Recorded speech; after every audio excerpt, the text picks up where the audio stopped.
Somos iguales. Sí, efectivamente, eran peores.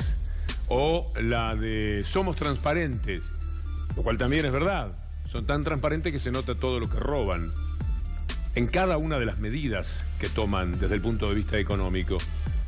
Les va a contar ahora Iván Jagroski por qué estamos haciendo esta presentación y quién es el pillo de turno, aunque de este hombre creo que desde el primer día de gobierno ya podemos hablar de sus pillerías. Iván Jagroski. Muy buenas tardes, Víctor Hugo. Así es, porque la Unidad Fiscal de Seguridad Social a cargo de Gabriel de Bedia denunció a Luis Andrés Toto Caputo, ministro de Finanzas de la Nación, y a otros funcionarios del Poder Ejecutivo Nacional. ¿Por qué? Es una cuestión técnica que voy a tratar de resumirla de alguna manera. En su momento, el Fondo de Garantía de Sustentabilidad suscribía instrumentos financieros como podían ser las LEVAC, es decir, vamos a decir, invertía en eso. ¿Cómo lo hacía? A través del Banco Central. ¿Qué se modificó? Es bien sencillo la denuncia que hace UFICES, que seguramente más adelante vamos a poder conversar con el protagonista de la jornada, que es Gabriel de Bedia, que está a cargo de la unidad que lo ha denunciado. Lo que dice la denuncia de UFICES es que esa operatoria cambió, que se modificó, y en lugar de suscribir gratis, esto reitero, les pido disculpas por abandonar cualquier concepto técnico, pero para que se entienda, en lugar de suscribir, de comprar gratis estos instrumentos financieros, el Estado empezó a hacerlo a través de un fondo de renta fija, un fondo de inversión, un fondo común de inversión, que se llama Axis. Ese fondo Axis, de ese fondo Axis, fue cuota partista, fue accionista hasta el 4 de diciembre, el señor que vemos en pantalla, que se llama Luis Andrés Toto Caputo, que es ministro de Finanzas de la Nación. Ya había tenido en su momento una dificultad con la justicia. Iván, ¿qué 4 de diciembre? ¿El último? El del 2015, antes de asumir. Bien.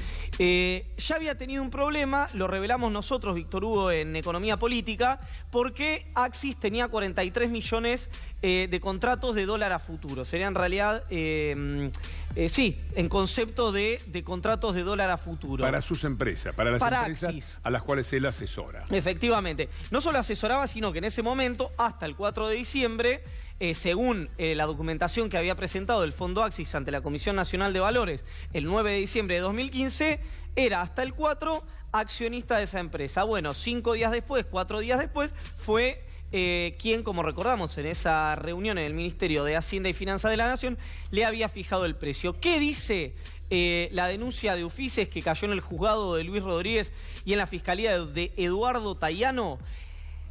Quiere que se investigue si no hubo incumplimiento en los deberes de funcionario público y administración infiel. No solamente contra Luis Caputo, sino contra Gustavo Marconato, contra Pedro Lacoste y contra otro funcionario del Poder Ejecutivo Nacional. En este caso de la cartera de Economía y Finanzas de la Nación. ¿De qué estamos hablando y por qué se mete la UFICES? Porque es el FGS, el Fondo de Garantía de Sustentabilidad. Lo que en algún momento, corríjame si me estoy equivocando, alguno de los compañeros de la mesa, se llamaba la plata de los jubilados. ¿Recuerdan? Han oído hablar más de una vez sobre eso. La discusión es que antes, dice UFICES, esto lo suscribía directamente con el Banco Central y era gratis, y ahora lo hace a través de un fondo de inversión que cobra honorarios, y ese fondo de inversión está ligado a la persona que vemos en pantalla, que es Luis Andrés Caputo, el ministro de Finanzas de la Nación. Esta es la denuncia que hizo la UFICES. Y si me permite, Víctor, muy cortito, UFICES, que quiso ser desmantelada, sacarle los recursos, sacarle la estructura por este Poder Ejecutivo Nacional. No me parece un dato menor en todo este raconto de cosas que estamos haciendo. Las hacen todas, Iván. No se vio nunca gente más depredadora de los bienes de todos que un gobierno que en cada una de sus medidas procede así. Hay que recordar cómo fue lo del dólar a futuro.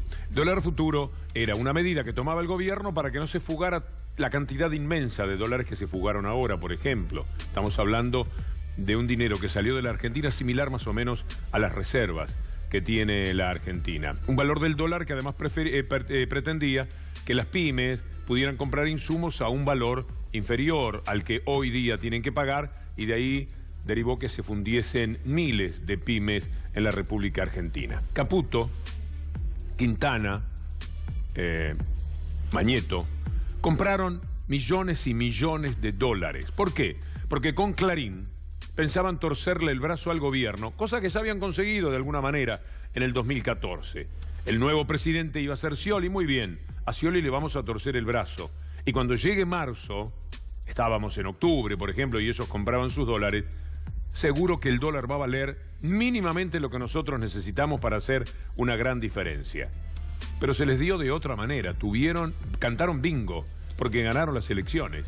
Y entonces ellos, este Caputo que está ahí en pantalla, con Quintana, se sentaron un domingo a la noche, como bien denunció el superpibe Iván Jagroski, a fijar el precio del dólar. ¿Digo mal? No, el precio de corte pedía el ROFEX, el mercado a término de Rosario, pedía que sea el precio del spot, del dólar de ese día, el spot es el dólar de hoy, de mañana, del día, y el Banco Central pedía que no se honren esos contratos y que se declaren inválidos. Entonces, no tuvieron necesidad de operar con corridas y con todo lo que armaba Clarín normalmente para que esto fuese así, y ellos en la City, donde son grandes manejadores de las situaciones, eran el gobierno. Se sentaron y dijeron, ¿cuánto querés ganar vos? ¿Cuánto yo? Yo compré 11 millones, mis clientes compraron, decía Caputo, 43 millones. Mira, lo vamos a poner a tanto. Y le fijaban el precio, a sus ganancias. Nunca se vio una cosa igual. Y todavía, Cachafaz, Bonadío, estaba juzgando al anterior gobierno por lo que había sucedido, en vez de juzgar a quienes habían ganado. No había un solo kirchnerista que hubiese ganado con el dólar a futuro. Todo eran ellos, la gente del PRO, de Cambiemos, etcétera.